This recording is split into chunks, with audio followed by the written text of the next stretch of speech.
SSC পরীক্ষায় উত্তীর্ণ হওয়ায় পানিছড়া বড়ইতলী বাজারে মিষ্টি আনতে যাওয়ার পথে আবদুল্লাহ আন্নুমানের নেতৃত্বে একদল সশস্ত্র সন্ত্রাসী দেশীয় অস্ত্র নিয়ে অতর্কিত হামলা করে।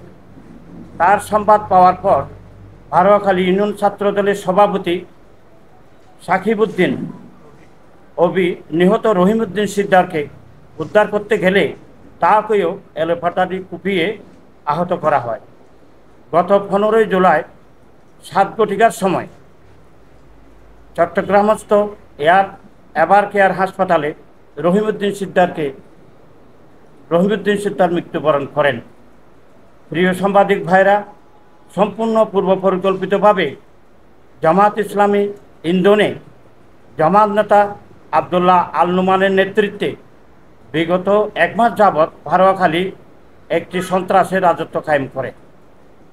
কক্সবাজার সদর থানার অফিসার ইনচার্জ এই বিষয়ে অবগত হওয়ার পর সদর থানা দায়িত্বরত সদর inspector sub inspector SI Suman Bharoakhali পরিদর্শনে গেলে এসআই সুমনের সাথেও সে দুর্ব্যবহার করে থাকে।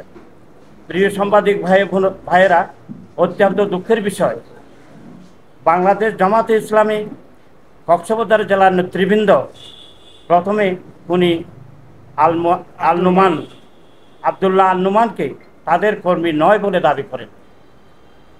পরবর্তীতে উক্ত ঘটনাটিকে ভিন্ন খাতে নেওয়ার লক্ষ্যে ধারাবাহিক মিথ্যাচারের গল্প সাজিয়ে মসজিদের জমি দখলকে কেন্দ্র করে দুপক্ষের সাংঘর্ষিক ঘটনা বলে উল্লেখ করেন, যাহা সম্পূর্ণ মিথ্যা, বানোয়াট ভিত্তিক।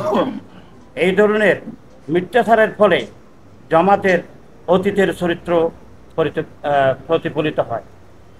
প্রিয় সাংবাদিক ভাইয়েরা, আপনারা ইতিমধ্যে অবগত আছেন উনি আবদুল্লাহ নুমান কক্সবাজার শহর জামাতের 12 নম্বর ওয়ার্ডের পতাকাগুনার ইউনিটের সভাপতি। নিহত রহিম সিকদার হত্যাকাণ্ডের দায় জামাত ইসলামী এড়াতে পারে না।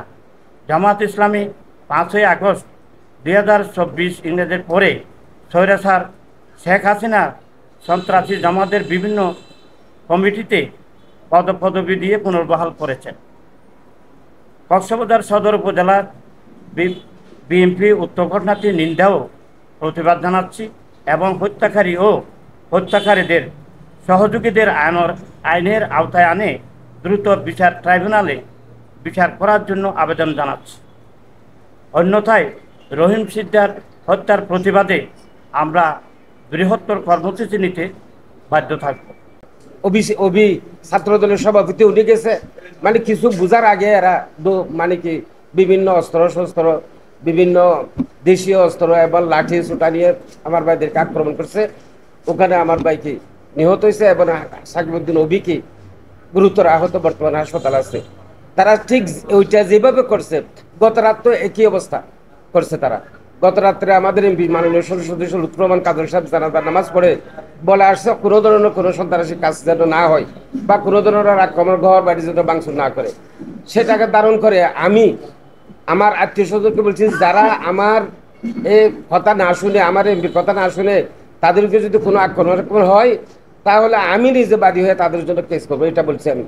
যাক, রাত্রে 3টা 2:30টার দিকে মানে এরা নিজেরা তাদের ঘর তর জিনিসপত্র ভাঙ্গা বিভিন্ন জায়গায় এলিমুলভাবে এরা একটা ছবি করছে।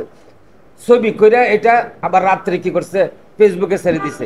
এখন যিনি ছবি করতেছে উনি যদি ওইটার সাথে সম্পৃক্ত না থাকে তাহলে যারা সন্ত্রাসী বা অন্যরা যারা যে ঘর তোর ভাঙতেছে এগুলো উনি এখানে বসে ছবি করে এলিমুলভাবে আগে ছবি করলো কেন রাত্রে হঠাৎ করে, যদি উনি ওখানে না থাকে। আপনারা জানেন ঢাকায় একটি হত্যাকাণ্ড হয়েছে, সোহাগ হত্যাকাণ্ড। আমরা সেই সোহাগ হত্যাকাণ্ডের সাথে সাথেই জড়িতদের বিরুদ্ধে ব্যবস্থা নেওয়ার জন্য আমাদের নেতা জনাব তারেক রহমান নির্দেশ দিয়েছেন। আমরা বাংলাদেশের যে কোনো হত্যাকাণ্ডকে ঘৃণা করি এবং সেই হত্যাকাণ্ডের সুষ্ঠু তদন্তপূর্বক দায়ীদের বিরুদ্ধে আমরা ব্যবস্থা নেওয়ার জন্য নিবেদন করি। কিন্তু একটি দল যারা স্বাধীনতা বিরোধী, তারা বাংলাদেশে জাতীয়তাবাদী দল বিএনপির গণতান্ত্রিক পন্থায় সরকার পরিবর্তনের পক্ষে যে গণজোয়ার সৃষ্টি হয়েছে, আগামী জাতীয় সংসদ নির্বাচনে জাতীয়তাবাদী দল বিএনপির পক্ষে গণমানুষ মুখিয়ে আছে ভোট দিয়ে জাতীয় সংসদ নির্বাচনে যেন জাতীয়তাবাদী দল বিএনপিকে সরকার গঠন করতে পারে সে লক্ষ্যে। কিন্তু জামায়াত ইসলামী জাতীয় সংসদ নির্বাচনে অংশগ্রহণ না করে বিভিন্ন ধরনের পায়তারা শুরু করেছে। তারই ধারাবাহিকতায় যেন আগামী জাতীয় সংসদ নির্বাচন না হয় সেজন্য মূলত তারা বিভিন্ন জায়গায় গুপ্ত হত্যা এবং সন্ত্রাসী কার্যকলাপে তারা জড়িয়ে পড়েছে। তারই ধারাবাহিকতায় গত 13ই জুলাই বারুয়াকালীতে আমাদের নেতা জনাব রহিমউদ্দিন সিকদারকে নৃশংসভাবে কুপিয়ে হত্যা করা হয়েছে। আমাদের নেতা জনাব লুৎফর রহমান কাজল ভাই বলেছেন, ধৈর্য ধরার জন্য আমরা এই বিষয়টি আইনিভাবে মোকাবেলা করার জন্য প্রস্তুত আছি। আমরা প্রশাসনকে দাবি জানাচ্ছি অনতিবিলম্বে আগামী 48 ঘন্টার মধ্যে যেন খুনি আবদুল্লাহ নোমান সহ তার দোষরদের যেন গ্রেপ্তার করা হয়। কেননা জামায়াত ইসলামীর শীর্ষ নেতৃবৃন্দের ইন্ধনেই এই ঘটনাটি সংঘটিত হয়েছে।